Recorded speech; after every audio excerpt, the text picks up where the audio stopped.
My name is Helene. I called my children to tell them I was about to go bankrupt, and they didn't know I was holding a winning lottery ticket in my hand. I live alone in the old seaside villa that my husband Louis left me. The house is too big for an old woman. The walls have started to show damp marks, and many rooms have long been abandoned, covered in a thin layer of dust. My only companions are an old radio on the kitchen counter and family photos on the fireplace.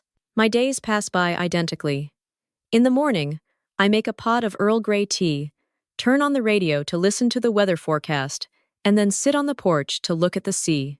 In the afternoon, I walk to the small village market to buy just enough food for one person. In the evening, I often sit alone in the large living room, silently looking at Louise's portrait. My children have their own lives. My son, Mark, calls occasionally from Paris. His calls are always rushed, and his voice carries a hint of annoyance, as if I'm interrupting an important meeting. My daughter, Sophie, sends short messages. "How are you, Mom?" she asks. But before I can answer, she starts complaining about her kids and money troubles. I've grown used to this silence, but deep down, I still hold a faint hope that one day they will visit, not out of obligation, but because they miss me. To hold on to the illusion of a family that has fallen apart, I have a secret habit. Every week, I buy a lottery ticket. The numbers never change. Louis' birthday, mine, and our two children's. To me, it's not a game of chance. It's the only way I can arrange the numbers that once were my whole world on a single piece of paper. The next morning, it was drizzling. The sea breeze blew hard through the old window panes, scattering the papers on my kitchen counter. As I bent down to pick them up, my hand touched an old hospital bill, a cold reminder of Louis' final days and my loneliness in the hospital. My heart ached. To chase away the sadness, I picked up the lottery ticket I bought yesterday. It was just a meaningless habit to fill the void. I spread it out on the table next to the local newspaper. The first number matched. 12. Louis' birthday. I smiled at the coincidence. The second number, 25. Mark's birthday. That matched too. My heart started beating a little faster. Then the third, the fourth, the whole sequence. I held my breath, checking each number again and again. I turned on the old radio, cranked up the volume, and waited for the lottery drawing to replay the results. The announcer's voice read each number clearly and loudly. They all matched. The teacup in my hand trembled violently and fell onto the table, shattering, with hot tea spilling everywhere. But I didn't feel a thing. My whole body was shaking. I couldn't believe it. I looked at the ticket, then at the newspaper. There was no doubt. I had won the jackpot, a sum of money that could change everything. And then, I cried. They weren't tears of joy, but tears of fear. My whole body was trembling, not from excitement, but from a loneliness that suddenly became clearer than ever before. I had a fortune in my hands, but I had no one to share it with. Memories flooded back, clear and bitter. I remembered the night Louis had a severe heart attack. I called Mark in a panic, my voice faltering. But on the other end, he snapped, "Why are you calling at this hour? I'm in a meeting," before hanging up.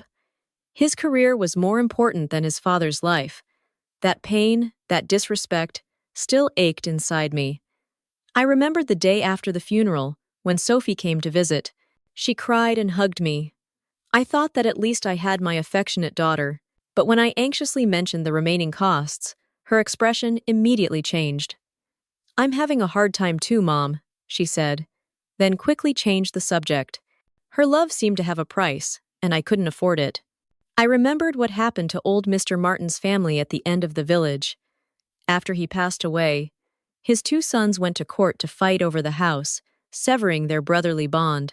I used to think my family would never be like that, but now, I wasn't so sure anymore. I imagined the scene. Mark and Sophie would return, not out of concern for me, but with fake smiles and sweet words to fight over this money. The fear of a phony family drama, of an ugly dispute, choked out all the joy, turning the lottery ticket into a curse. I quickly got up. I went to the old bookshelf and took out the oak box where I used to keep Louis's first love letters. I carefully placed the lottery ticket inside, nestled among the faded words of love. Then, I hid the box in a drawer behind my husband's portrait on the fireplace. I touched his photo and whispered, "Only you and I know, Louis." That night, I couldn't sleep. The lottery ticket lay silently in the wooden box, but its existence had stirred up my whole world. I sat alone in the dark living room, thinking about two words: family. I wasn't just thinking about Mark and Sophie. I thought about everyone else. I remembered that in my desperation after my children's refusal, I called my brother, Thomas. "I need help, Thomas," I cried into the phone. But he responded coldly and pragmatically, "Sell the land behind the garden, and you'll have money right away. Why are you holding on to it?" He didn't see my pain. He only saw a transaction. And then, I remembered Mrs. Marie, the widowed neighbor who lived in the small house down the street. A few days after Louis's funeral, she came to visit. She didn't say many empty words of comfort. She just sat with me in silence. When she left, she pressed a small envelope into my hand, which contained her entire meager pension. "Just take it for now. Don't be shy," she said. "When times are tough, we have to lean on each other." I sat there in the dark, and the contrast between the two actions was so clear. On one side, my own flesh and blood, seeing my pain as a business opportunity. On the other, a stranger, ready to give away everything she had, which is truly stronger blood or humanity. A bold, almost crazy idea began to form in my head. This lottery ticket had given me a chance, not to get rich, but to find the truth. I wouldn't tell anyone about it. Instead, I would put on my own play. I would pretend to be bankrupt. I would pretend to be in debt, about to lose this house to the bank. I would test each person one by one. I wanted to know, when I truly had nothing, when I was just a burden, who would reach out and who would turn away. After careful preparation, I began my play. I picked up the phone, my hand deliberately trembling, and called Sophie first. "Sophie," I said, my voice full of panic. "The house. The bank is about to. They're about to foreclose on the house, my dear. I don't know what to do." There was a long silence on the other end. I didn't hear concern. I only heard a heavy, tired sigh. "Mom," she said, "everyone is struggling these days. My husband, Paul, just lost his job too." She paused, then continued, "Maybe you should sell the house. Then you can move into a nursing home to ease the burden." Nursing home. Each word was like a shard of broken glass cutting into my heart. She didn't ask how much I owed. She didn't ask what help I needed. She just wanted to push me away, to pass this burden on to someone else. I'll think about it," I whispered, and hung up, silent tears streaming down my face. I took a deep breath, wiped my tears, and called Mark. I told him the same story. But his reaction wasn't sympathy, it was irritation. "How did you get so much debt?" he snapped. "I've told you so many times about managing your finances. I'm very busy." "Fine. I'll look into it." Look into it. I knew exactly what that meant. It was the same as when he said, "I'll arrange to come over tomorrow morning the night his father passed away." It was just an empty promise to end the call. In his eyes, I wasn't a suffering mother, just a bad investment. Finally, I called my brother, Thomas. When he heard the news, he wasn't surprised at all. Instead, I heard a mocking laugh. "Oh, really? If you're in such a bind, I'll help you," he said, his voice full of false generosity. "I'll buy the villa. I'll pay you half the market price, just to help you pay off your debt." My heart bled. Even my own brother saw my pain as an opportunity to profit. And when I tried to call his wife, my sister-in-law, she didn't even bother to hide her feelings. "Oh my, you're old and still getting into debt," she said with a faint laugh. "Old people are so troublesome." I gripped the receiver, my hand shaking with anger and disappointment. I hung up. My play had its first audience, and their reactions were more cruel than I could have ever imagined. My heart, already full of scars, now had new cuts. After those calls, I almost fell apart. I sat alone in the living room, feeling colder and more isolated than ever. But then, I remembered Mrs. Marie. I decided to perform one last test. I walked to her small house at the end of the street. Mrs. Marie was in her garden, busily tending to her vegetable beds. When she saw me, she smiled kindly. "Hello, Helene. You don't look well." I sat down on the old wooden chair on her porch. I didn't have to act much. The disappointment was already visible on my face. I told her my fake story about the debts and the risk of losing the house. Mrs. Marie listened without interrupting. When I finished, the smile on her face was gone. She looked pale with worry. She didn't offer empty words of comfort. She just stood up silently, patted my hand gently, and hurried into the house. A moment later, she returned, holding a small, old wooden box. She opened the lid, and inside was a stack of crumpled euro bills and a few loose coins. "Here," she said, pressing the whole box into my hand, her voice full of determination. "This is all the savings I have. It's not much, but please take it. It's most important to keep your home." I looked at the box, then up at her, this poor widowed woman, who was ready to give away everything she had. I couldn't hold back anymore. Tears started to fall. But this time, they weren't tears of pain or disappointment. They were tears of gratitude.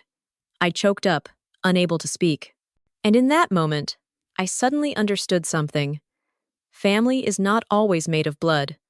Sometimes, it's made of a warm loaf of bread, a small envelope, or a kind heart willing to share.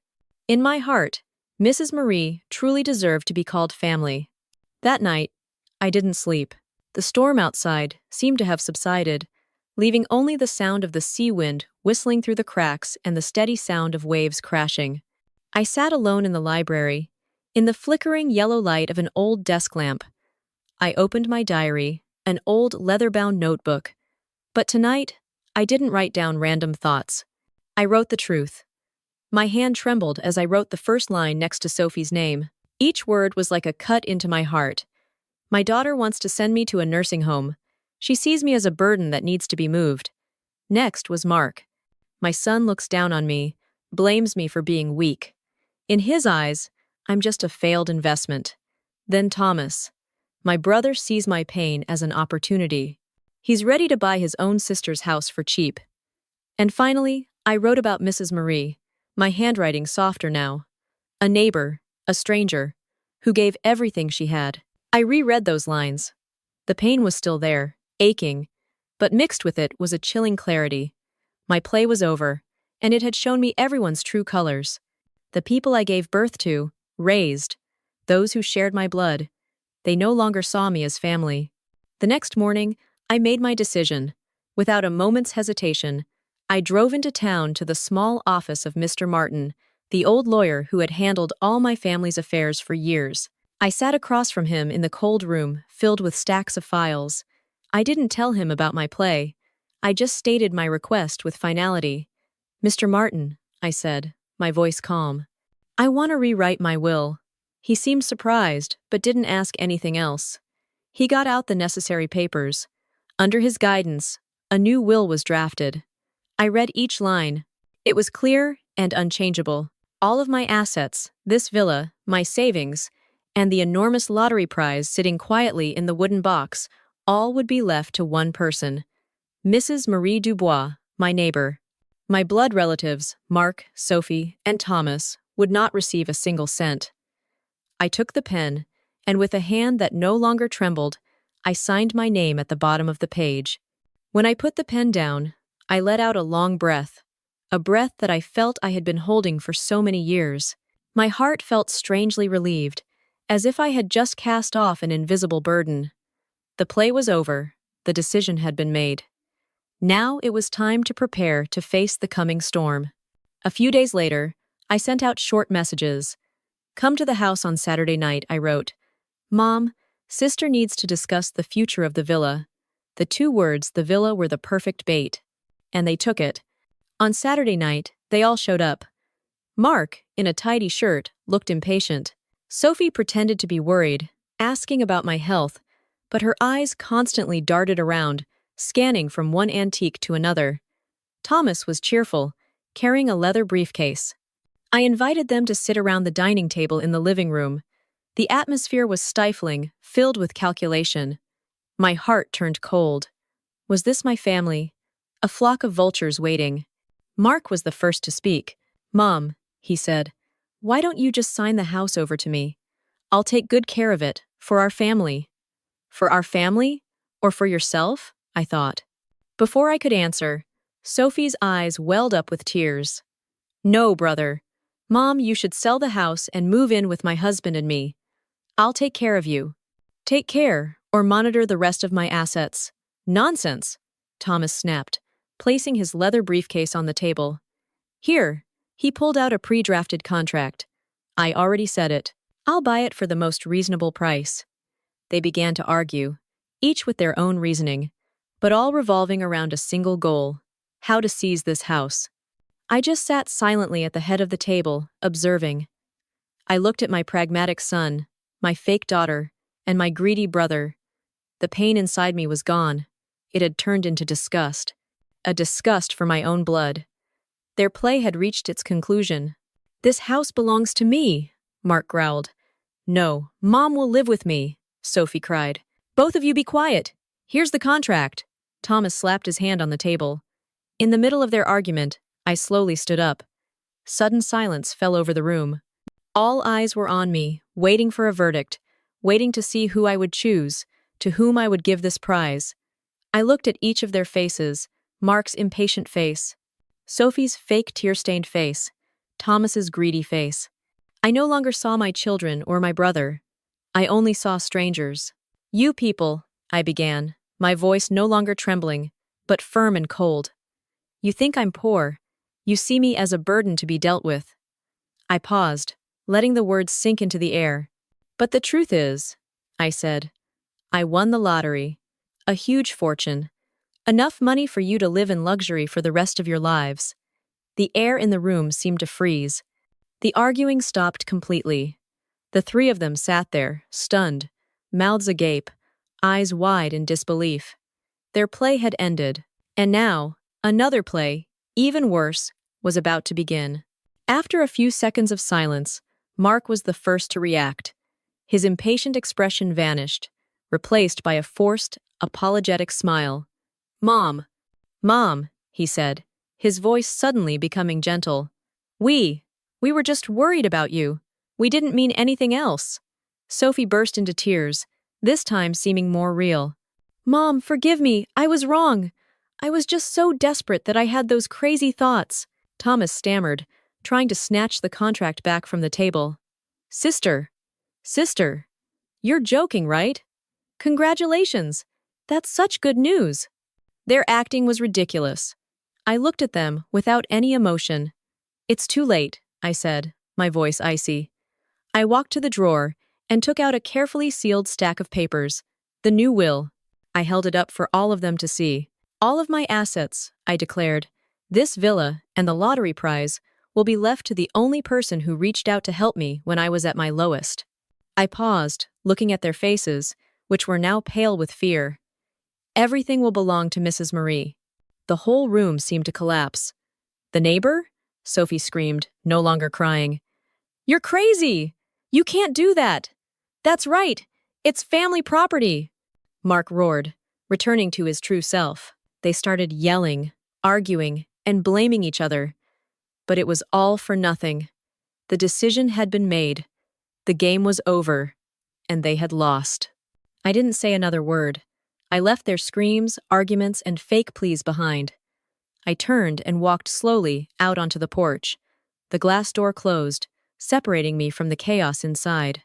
The night sea was raging, and waves with whitecaps crashed hard against the rocky shore.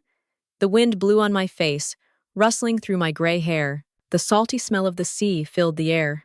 I stood there, taking a deep breath. For the first time in many years, I felt like I could truly breathe. My heart felt strangely light and peaceful. I closed my eyes, listening to the sound of the waves. Blood doesn't make a family, I whispered to myself, and to Louis's soul, kindness is the true inheritance. I had lost my children, lost my brother, but I had found myself again. I had found my freedom, and behind me, in that villa, was the silence and despair of those who had thrown away their most valuable asset. I opened my eyes and looked out at the distant horizon, where the sea merged with the starry night sky. My figure was small and fragile against the grandeur of nature, but inside, I had a steadfast calm like the coastal cliffs. Behind me, the lights in the villa went out. The house was now shrouded in a heavy silence, a silence not of peace, but of ruin. I knew that inside, those greedy people were sitting in the dark, gnawing on their own despair and late regrets. But I no longer cared. I turned my back on everything. I walked down the stone steps toward the beach, where the sound of the waves continued to soothe. I was free. A few months later, spring arrived. The sea was calmer, and wildflowers began to bloom on the coastal path. My villa was no longer silent. Mrs. Marie, my neighbor, didn't take the entire fortune for herself. "I don't need all that, Helene," she said. "Kindness isn't for sale." Instead, we went to the lawyer's office together. According to my final amended will, the majority of the lottery money was used to establish a charity fund named Louis and Helene, dedicated to helping lonely elderly people and struggling families in the area. Mrs. Marie had moved in with me at the villa. She wasn't a maid or a tenant. She was family. Every morning, we drink tea together and go for walks. The house is now filled with warm laughter. Sometimes, her grandchildren come to visit, bringing the noise and vitality of youth. As for my children and my brother, they tried to contest the will, but it was useless. My decision was completely legal. After that failure, they disappeared from my life. Mark and Sophie divorced, blaming each other for losing the fortune. Thomas sold his house to pay off his debts. They had received the most bitter lesson. One afternoon, Mrs. Marie and I sat on the porch, watching her grandchildren play on the lawn. "Do you ever regret it, Helene?" she asked me. I looked out at the sea and smiled. "No, Marie," I said. "I don't regret it. I lost a family made of blood, but I found a family made of heart. And that is the most precious inheritance of all."